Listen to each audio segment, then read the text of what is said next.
Students, उम्मीद करता हूं कि आप सब लोग खैरियत से होंगे। स्टूडेंट्स, आज का हमारा लेक्चर एफएससी पार्ट 1 की मैथमेटिक्स के ऊपर है, जिसमें आज हम इसकी एक्सरसाइज 1.1 को सॉल्व आउट करने जा रहे हैं। स्टूडेंट, चैप्टर नंबर 1 के अंदर हमारे पास सबसे पहले कॉम्प्लेक्स नंबर्स दिया गया है। सबसे पहले हम ये जानेंगे कि कॉम्प्लेक्स नंबर्स होता क्या है, फिर उसके बाद हम अपनी एक्सरसाइज की जाने बढ़ेंगे।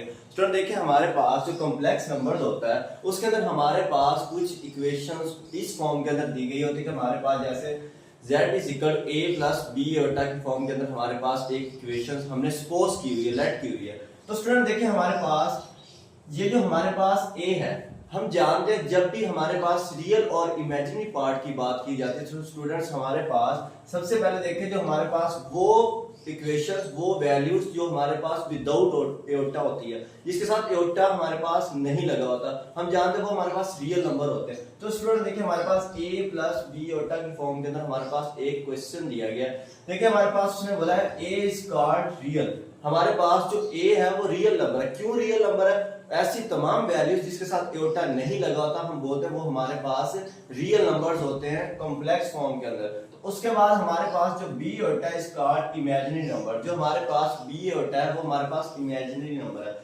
स्टूडेंट देखिए, हमारे पास a प्लस बी ओटा, इस तरह की हमारे पास एग्जांपल्स भी आ सकती है। देखिए, हमारे पास स्टूडेंट एग्जांपल उसने दिए 3 प्लस 4 एओटा। अब हम इसमें से अगर बताना चाहें कि हमारे पास रियल नंबर क्या होता है और हमारे पास इमेजिनरी नंबर्स कौन सा होता है, तो स्टूडेंट देखिए, हमारे पास जो 3 है हम बोलेंगे ये हमारे पास रियल नंबर है। क्यों रियल नंबर है? इसके साथ एओटा नहीं लगा हुआ। उसके बाद हमारे पास 4 एओटा है। 4 एओटा हमारे पास इमेजिनरी नंबर है, ठीक है, क्योंकि इसके साथ एओटा आ गया। उसके बाद ये हमारे पास एक और एग्जांपल है, हमारे पास 2 माइनस 5/7 एओटा के नाम। तो देखिए, हमारे पास जो 2 है ये हमारे पास रियल नंबर है। उसके बाद माइनस 5/7 एओटा ये हमारे पास इमेजिनरी है। ऐसी तमाम वैल्यूज जिसके साथ एओटा आ रहा है कॉम्प्लेक्स नंबर्स के अंदर हमारे पास हम बोलेंगे ये हमारे पास इमेजिनरी नंबर है। स्टूडेंट, उसके बाद हमारे पास एक इक्वेशन दी गई है जिसके अंदर उसने हमें बोला है कि हमारे पास देखें x² + 1 इज इक्वल टू 0 है। तो देखो स्टूडेंट, हमारे पास ये +1 है, ये जब उठा के मैं उस तरफ लेके जाऊंगा ये हमारे पास -1 होगा। उसके बाद taking square on both side करेंगे तो हमारे पास ये स्क्वायर से जैसे कट के प्लस माइनस -1 बन गया। अब देखिए स्टूडेंट, उसने बोला है कि -1 का जैसा does not belong to set of real number. हम -1 के जैसे को हम रियल नंबर नहीं बोल सकते। क्यों नहीं बोल सकते? हमने तो ये पढ़ा हुआ है कि हमारे पास जितने भी हमारे पास एओटा के अलावा जो रकमें आएंगी वो हमारे पास रियल नंबर होगा। तो इधर भी तो नहीं ना एओटा आ रहा, तो फिर उसने तो हमें ये कंडीशन दी कि does not belong to set of real number. हम ये नहीं कह सकते कि ये हमारे पास रियल नंबर नहीं है। क्यों नहीं है? स्टूडेंट देखिए, हमारे पास हम जानते हैं कि हमारे पास -1 है। अब -1 ये वाली हमारे पास वैल्यू है, ठीक है। तो देखिए, हमारे पास इसको अगर हम इस फॉर्म के अंदर लिख ले -1 यानी कि हमारे पास और +1 ऐसे, तो स्टूडेंट हम जानते हैं कि हमारे पास ये जो माइनस होता है ये हमारे पास किसके इक्वल होता है? ये हमारे पास एओटा के इक्वल होता है। -1 और साथ में एओटा आ जाएगा। तो एओटा वाली वैल्यू हमारे पास उसने यही बोला कि does not belong to set of real number. ये हमारे पास रियल नंबर नहीं है, एओटा आ रहा है हमारे पास। एओटा वाली वैल्यू हमारे पास इमेजिनरी नंबर होती है। ये आया कैसे? स्टूडेंट देखिए, हमारे पास हमारे पास जो एओटा स्क्वायर होता है वो हमारे पास -1 के इक्वल होता है, एओटा स्क्वायर। तो हमारे पास जो सिंपल अगर taking square root on both side में करूं तो हमारे पास ये कट गया, हमारे पास एओटा किसके इक्वल आ जाएगा? -1 का जजर आ जाएगा। तो स्टूडेंट इधर भी हमारे पास ये जो -1 का जजर आ रहा है ये एओटा के इक्वल आ रहा है, ठीक है। 1 का जजर तो हमारे पास 1 नहीं होगा, तो उसको हमने सिंपलीफाई करने के लिए साथ लिख दिया। तो स्टूडेंट हमारे पास ये जो -1 का जजर है हम इसको रियल नंबर नहीं बोलेंगे। क्यों नहीं बोलेंगे? क्योंकि ये हमारे पास एओटा के इक्वल होता है और एओटा हमारे पास इमेजिनरी पार्ट्स होता है। स्टूडेंट, उम्मीद है कि आपको रियल और इमेजिनरी पार्ट्स की समझ तो आ गई होगी। उसके बाद स्टूडेंट देखिए, हमारे पास क्वेश्चन नंबर 1 दिया गया। क्वेश्चन नंबर 1 के अंदर वो कह रहा है कि फाइंड मल्टीप्लिकेटिव इनवर्स। हमारे पास क्वेश्चन नंबर 1 के ये 3 पार्ट्स दिए गए, हमने इसको मल्टीप्लिकेटिव इनवर्स की फॉर्म के अंदर हमने इसको सोल्व आउट करना है। देखिए स्टूडेंट, सबसे पहले हम अपने पहले क्वेश्चन की जाने बढ़ते हैं। हमारे पास क्वेश्चन नंबर 1 दिया गया है कि हमारे पास -4 और साथ में हमारे पास 7 दिया गया। सबसे पहले तो हम ये जानेंगे कि हमारे पास ये जो फाइंड द मल्टीप्लिकेटिव इनवर्स होता क्या चीज है। देखिए स्टूडेंट, हमारे पास जो मल्टीप्लिकेटिव इनवर्स का फार्मूला होता है स्टूडेंट, वो होता है हमारे पास a over A square plus B square, उसके बाद minus B over A square plus B square. Student ये हमारे पास मल्टीप्लिकेटिव इनवर्स का फार्मूला होता है। अब हमारे पास क्वेश्चन सोल्व करना बहुत इजी हो गया। तो हमारे पास है -4 और 7। तो हमारे पास ये जो -4 है ये हम लिखेंगे a इज इक्वल टू -4 है, उसके बाद b इज इक्वल टू है हमारे पास 7। अब जहां जहां पर हमारे पास फार्मूलास के अंदर a आ रहा है उसकी जगह पर हम -4 लिखेंगे, उसके बाद जहां पर b आ रहा है वहां पर हम क्या लिखेंगे, वहां पर हम 7 लिखेंगे। स्टूडेंट पुट करें वैल्यू, तो हमारे पास अब इस a की जगह पर हम वैल्यू पुट करेंगे -4 और a की जगह पर -4 का स्क्वायर प्लस b की जगह पर हम वैल्यू पुट करेंगे 7 का स्क्वायर। इधर आ जाए, इधर हमारे पास b के साथ माइनस आ रहा है तो ये प्लस का 7 है, तो हम क्या लिखेंगे, ये -7 लिखेंगे। -7 ओवर हमारे पास आ गया -4 का स्क्वायर प्लस 7 का स्क्वायर। उसके बाद नेक्स्ट स्टेप के अंदर देखिए हमारे पास -4 ओवर 4 का स्क्वायर हम जानते हैं हमारे पास 16 होता है, लेकिन हमारे पास माइनस आ रहा है तो हम ये भी तो जानते हैं कि जब हमारे पास पावर इवन आ रही है तो हमारे पास जो माइनस साइन है वो अब्जॉर्ब हो जाए, खत्म हो जाता है, तो हमारे पास 16 आ जाएगा प्लस 7 का स्क्वायर हमारे पास 49 आ जाएगा। उसके बाद इधर देखिए हमारे पास -7, इधर भी हमारे पास 16 प्लस 49 आ जाएगा। तो स्टूडेंट उसके बाद देखिए -4 ओवर, अब 49 में अगर मैं 16 को ऐड कर दूं तो हमारे पास ये 65 बन जाएगा। उसके बाद इधर हमारे पास -7 ओवर 65, मजीद ये कैंसिल आउट नहीं हो रहा तो हमारे पास ये इसका रिक्वायर्ड आंसर होगा। उसके बाद स्टूडेंट देखिए हमारे पास ये जो क्वेश्चन नंबर 2 दिया गया है वो भी हमने इसी फार्मूले की मदद से हमने उसको भी सॉल्व आउट करना है। हमारे पास इधर भी देखिए हमारे पास a की वैल्यू आ जाएगी 2 का जजर और b की वैल्यू आ जाएगी हमारे पास -5 का जजर, ये वाली वैल्यू आ जाएगी। तो स्टूडेंट हम इस वैल्यूज को भी इसी फार्मूलास के अंदर पुट कर देते हैं तो हमारे पास इसका भी आंसर आ जाएगा। तो देखिए हमारे पास सबसे पहले a इज इक्वल टू हमारे पास जजर 2 दिया गया है, a की जगह पर वैल्यू पुट करें, हमारे पास क्या आ जाएगा 2 ओवर जजर 2 का स्क्वायर प्लस उसके बाद b हमारे पास कितना आ रहा है -5 का जजर। उसके बाद हमारे पास b हमारे पास देखिए स्टूडेंट हमारे पास -5 का जजर आ रहा है तो हमारे पास इधर माइनस पहले भी है तो माइनस माइनस हमारे पास प्लस हो जाएगा। उसके बाद 5 ओवर हमारे पास a की वैल्यू आ रही है 2 का जजर और b की वैल्यू आ रही है -5 का जजर। उसके बाद स्टूडेंट देखिए नेक्स्ट स्टेप के अंदर हमारे पास 2, अब जजर से ये कट गया, इससे ये कट गया तो हमारे पास 2, उसके बाद ये हमारे पास कितना आ जाएगा, स्क्वायर था तो हमारे पास 5 बच गया, इधर हमारे पास 5 ओवर इधर हमारे पास कितना आ गया, ये भी कट गया, हमारे पास 2 बच गया, इससे ये भी कट गया तो हमारे पास +5।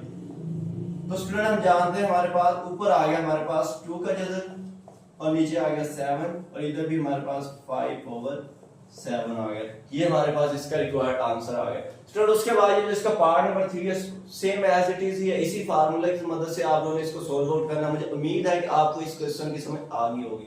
उसके बाद स्टूडेंट हमारे पास क्वेश्चन नंबर 2 दिया गया है कि हमारे पास वो कह रहा है कि separate real and imaginary part. अभी हमने इस चैप्टर के इंट्रोडक्शन के अंदर हमने पढ़ा है कि रियल पार्ट कौन से होता है और इमेजिनरी पार्ट्स कौन से होते हैं। तो स्टूडेंट देखिए हमारे पास हम इसको सॉल्व आउट करेंगे। हमारे पास पहला पार्ट दिया गया है हमारे पास 2 - 7 होता ओवर 4 + 5 होता। जब भी स्टूडेंट हमने रियल और इमेजिनरी पार्ट्स को सेपरेट करना होता है तो हम जानते हैं कि हम क्या करते हैं, हम कॉन्जुगेट लेते हैं। तो कॉन्जुगेट हमेशा हम क्या करते हैं, ऑलवेज हमारे पास हम नीचे से कॉन्जुगेट लेते हैं। तो स्टूडेंट देखिए हमारे पास जब कॉन्जुगेट लेंगे तो 4 + 5 होता, जब भी हम कॉन्जुगेट लेते हैं हम जानते हैं कि हमारे पास माइनस आ जाएगा। उसके बाद स्टूडेंट्स इन दोनों वैल्यूज को ऊपर वाले के साथ मल्टीप्लाई करवाएंगे, नीचे वाले वैल्यूज को नीचे वाली वैल्यूज के साथ हम मल्टीप्लाई करवाएंगे। तो स्टूडेंट देखिए हमारे पास 7 ही होता, उसके बाद इधर आ जाएगा हमारे पास 4 - 5 होता, ये स्टूडेंट देखिए 4 + 5 होता और उसके बाद 4 - 5 होता। तो स्टूडेंट हम जानते हैं कि हमारे पास देखिए नीचे तो हमारे पास a + b a - b हमारे पास वो फार्मूला बन रहा है a² - b² वाला। तो स्टूडेंट देखिए हमारे पास सबसे पहले ऊपर वाली वैल्यूज को मल्टीप्लाई करवा देते, इस 2 को इस दोनों वैल्यूज के साथ मल्टीप्लाई करवाएं, 2 4 हमारे पास 8 होगा, इसको इसके साथ मल्टीप्लाई करवाएं तो 5 10 ही होता। उसके बाद इसको इसके साथ मल्टीप्लाई करवाएंगे तो हमारे पास 28 ही होता आ जाएगा और इसको इसके साथ करवाएंगे माइनस माइनस प्लस 7 5 हम जानते हैं 35 और एटा स्क्वायर हो जाएगा। नेक्स्ट देखिए हमारे पास ओवर में हो a plus B a minus B, हमारे पास फार्मूला बना a square minus B square का, तो हम इसका स्क्वायर बना लेते हैं। हमारे पास क्या आ गया a square minus B square. उसके बाद स्टूडेंट देखिए हमारे पास 8, अब ये भी माइनस का ये भी माइनस का है, हम जानते हैं जब सेम वैल्यू हो और माइनस की हो तो करते प्लस और अलामत माइनस की लगाते हैं। 28 में 10 में ऐड करूंगा मेरे पास 38 एटा आ जाएगा। उसके बाद स्टूडेंट हम जानते हैं हमारे पास अभी हमने पढ़ा था कि हमारे पास जो एटा स्क्वायर है वो हमारे पास -1 के इक्वल होता है। 4 का स्क्वायर लेंगे तो हमारे पास 16 आ जाएगा माइनस, ये 5 का स्क्वायर लेंगे तो हमारे पास 25 और साथ एटा स्क्वायर आ जाएगा। उसके बाद स्टूडेंट देखिए हमारे पास 8 माइनस 38 एटा। उसके बाद स्टूडेंट देखिए हमारे पास प्लस माइनस माइनस माइनस का 35 आ जाएगा। उसके बाद 16 माइनस ये 25 और साथ एटा स्क्वायर -1। तो स्टूडेंट हमारे पास 8 में से अगर 35 को मैं माइनस कर दूं तो हमारे पास कितनी वैल्यू बचेगी, हमारे पास 27 आ जाएगा माइनस का, -27 माइनस 38 एटा ओवर ये माइनस माइनस प्लस हो जाएगा और 16 में 25 को अगर मैं ऐड कर दूं तो ये हमारे पास 41 बन जाएगा। अब इसको सेपरेट कर लेते हैं तो हमारे पास क्या आ जाएगा -27 ओवर 47 और -38 ओवर 41 एटा। अब स्टूडेंट हम जानते हैं ये हमारे पास रियल हो गया और ये वाली वैल्यू हमारे पास इमेजिनरी होगी। स्टूडेंट ये हमारे पास क्वेश्चन की रिक्वायर्ड कंडीशन थी कि हमने सेपरेट रियल और इमेजिनरी पार्ट्स करना था। ठीक है स्टूडेंट, बहुत इजी क्वेश्चन था। उसके बाद स्टूडेंट देखिए हमारे पास इसका क्वेश्चन नंबर 2 दिया गया है। इसके ऊपर देखिए हमारे पास -2 + 3 एटा का स्क्वायर है, यानी ऊपर हम a + b एटा का स्क्वायर लगाएंगे और नीचे हम उस वैल्यूज को एज इट इज ही लिख देंगे। सबसे पहले हम ऊपर वाले वैल्यूज को हम सोल्व करेंगे। हमारे पास दिया गया है, हमारे पास क्वेश्चन है -2 + 3 एटा का स्क्वायर ओवर 1 + एटा। तो स्टूडेंट्स ऊपर हम a + b होल स्क्वायर का फार्मूला लगा देते हैं। हम जानते हैं हम a + b होल स्क्वायर का फार्मूला a स्क्वायर, उसके बाद प्लस b स्क्वायर, उसके बाद प्लस 2ab ओवर 1 + एटा। उसके बाद मजीद इसको सिंपलीफाई कर लेते हैं। 2 का स्क्वायर हमारे पास 4 हो गया, 3 का स्क्वायर हमारे पास 9 एटा स्क्वायर आ गया, प्लस माइनस माइनस हो जाएगा, 2 2 4 4 3 हमारे पास 12 एटा आ जाएगा। उसके बाद 1 + एटा आ जाएगा। तो स्टूडेंट हमारे पास क्या आएगा 4, उसके बाद ये हमारे पास एटा स्क्वायर हमारे पास -1 होता है, -12 एटा ओवर 1 + एटा। मजीद सिंपलीफाई कर लेते हैं। हमारे पास प्लस माइनस माइनस 4 -9 -12 एटा ओवर 1 + एटा। उसके बाद हमारे पास 4 में से 5 अगर मैं -9 को माइनस करूं तो हमारे पास -5 -12 एटा ओवर 1 + एटा। ये हमारे पास फॉर्म बन गई। अब इसके बाद स्टूडेंट हमने हमारे पास देखिए ये सेम फॉर्म बन गई जैसे हमने क्वेश्चन नंबर 1 को किया है। तो अब हम क्या करेंगे, हमने इसको सेपरेट रियल और इमेजिनरी पार्ट्स करने हैं। उसके लिए हम क्या करते हैं, उसके लिए हम इसका कॉन्जुगेट लेंगे। तो अब हम इसका कॉन्जुगेट ले लेते हैं। तो हमारे पास कॉन्जुगेट जब हम लेंगे तो हमारे पास 1 + एटा, कॉन्जुगेट हम नीचे से लेते हैं डिनोमिनेटर से, हमारे पास 1 - एटा। तो स्टूडेंट देखिए हमारे पास ऊपर वाली वैल्यूज को मल्टीप्लाई करवाना, तो हमारे पास 1 - एटा और नीचे आ गया 1 + एटा और 1 - एटा। a + b a - b वही फार्मूला बन रहा है हमारे पास, a² - b स्क्वायर। तो स्टूडेंट हमारे पास ऊपर वाली वैल्यूज को मल्टीप्लाई करवा लेते हैं। 5 1 are 5 -5 आ जाएगा। उसके बाद 5 को एटा के साथ माइनस माइनस हमारे पास प्लस, उसके बाद 5 एटा, इसको इसके साथ मल्टीप्लाई करवाऊंगा तो हमारे पास -12 एटा एज इट इज ही आ जाएगा, माइनस माइनस ये भी प्लस हो जाएगा और साथ में 12 एटा स्क्वायर हो जाएगा ओवर 1 का स्क्वायर 1, साथ में हमारे पास एटा स्क्वायर आ जाएगा। उसके बाद नेक्स्ट स्टेप करना देखिए स्टूडेंट हमारे पास -5, उसके बाद ये दोनों एटा वाली हैं। अब माइनस का 12 है, प्लस का 5 है। 12 में से 5 को जब मैं माइनस करूंगा माइनस का 7 बचेगा हमारे पास, -7 एटा। उसके बाद ये एटा स्क्वायर हमारे पास -1 और ये भी एटा स्क्वायर -1 यानी 1 + 1 बच जाएगा। तो स्टूडेंट हमारे पास नेक्स्ट आ जाएगा -5 -7 एटा और उसके बाद -12 ओवर हमारे पास 2, ये हमारे पास वैल्यू आ जाएगी। स्टूडेंट उसके बाद हम इसको मजीद सिंप्लीफाई कर लेते हैं, तो हमारे पास इसका जो आंसर आ जाएगा, रिक्वायर्ड आंसर जो आएगा वो हमारे पास -5 और -12 हमारे पास, हम जानते हैं हमारे पास -17 आ जाएगा, -7 /2। इसको सेपरेट कर ले,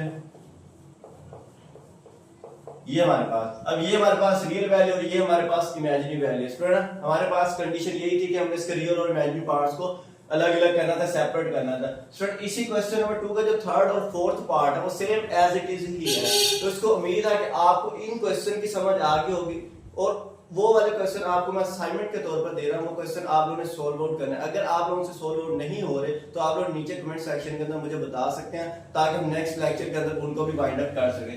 तो स्टूडेंट हमारे पास ये जो क्वेश्चन नंबर 3 दिया गया, ये शॉर्ट क्वेश्चन के हवाले से बहुत इंपॉर्टेंट क्वेश्चन है हमारे पास, मोस्ट इंपॉर्टेंट शॉर्ट क्वेश्चन है हमारे पास। प्रूव दैट z का conjugate is equal to z if z is real number.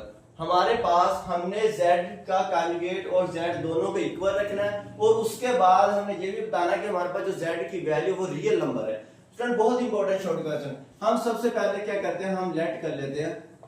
हमारे पास देखिए स्टूडेंट, हमारे पास z का conjugate is equal to z, हमारे पास z की कोई वैल्यू नहीं है। हम सपोज कर लेते हैं हमारे पास जो z की वैल्यू है वो a प्लस b होता है, ये हमारे पास z की वैल्यू है। उसके बाद हम इसका कॉन्जुगेट ले लेते हैं। हमारे पास z का जब मैं कॉन्जुगेट लूंगा तो स्टूडेंट हम जानते हैं कि जब भी कॉन्जुगेट लेते हैं जो एयोटा वाली वैल्यूज होती है उसका साइन चेंज होता है, तो जब इसका कॉन्जुगेट लेंगे तो हमारे पास a माइनस b एयोटा आ जाएगा। उसके बाद क्वेश्चन की कंडीशन है कि z का conjugate is equal to z, दोनों को इक्वल रखना है। तो हम दोनों को इक्वल जब रखेंगे तो हमारे पास z का कॉन्जुगेट की वैल्यू आई है a माइनस b एयोटा, और z की वैल्यू हमारे पास हमने सपोज की हुई है ये वाली, तो हमारे पास a माइनस b होता है। ये सारी वैल्यूज को उठा के इधर लाने लगा तो हमारे पास -a माइनस b होता है इज इक्वल टू 0। इससे ये कैंसिल आउट हो गया, ये -b होता हमारे पास -2b होता आ जाएगा। उसके बाद स्टूडेंट हम इसको मजीद सिंपलीफाई करते हैं, ये -2 होता को उठाकर उधर लेके जाएंगे तो ये हमारे पास डिवाइड हो जाएगा 0/-2 होता, तो हमारे पास 0, यानी जो b की वैल्यू है वो हमारे पास 0 आ जाएगी। अब स्टूडेंट हम क्या करेंगे, इस b की वैल्यू को अगर मैं इक्वेशन नंबर, ये हमारे पास, इसको आप इक्वेशन नंबर 1 का नाम दे दें। इक्वेशन नंबर 1 के अंदर अगर मैं b की वैल्यूज को पुट करूं तो स्टूडेंट देखिए हमारे पास क्या आ जाएगा, a प्लस b की जगह पर 0, तो हमारे पास z की वैल्यू आ जाएगी a, जो कि हमारे पास रियल नंबर है। यही हमारे पास कंडीशन थी ना, if z is real number. उसके बाद स्टूडेंट देखें, अगर इसी वैल्यूज को b की वैल्यू को अगर मैं z के कॉन्जुगेट के अंदर पुट कर देता हूं तो हमारे पास फिर क्या आएगा, फिर हमारे पास a प्लस कॉन्जुगेट की वैल्यू हमारे पास आई है a माइनस b होता, तो पुट करें हमारे पास b की वैल्यू 0, तो हमारे पास 0, तो z कॉन्जुगेट भी हमारे पास a ही आएगा, यानी कि हमारे पास z की वैल्यू और z के कॉन्जुगेट दोनों की वैल्यू सेम है। यही हमने प्रूव करना था कि z बार और z हमारे पास दोनों बराबर है और दोनों हमारे पास रियल नंबर है। स्टूडेंट उम्मीद है कि आपको इन क्वेश्चन की समझ आ गई होगी। इन क्वेश्चन से रिलेटेड आपको कोई भी क्वेश्चन हो तो आप लोग नीचे कमेंट सेक्शन के अंदर पूछ सकते हैं। जज़ाकल्लाह।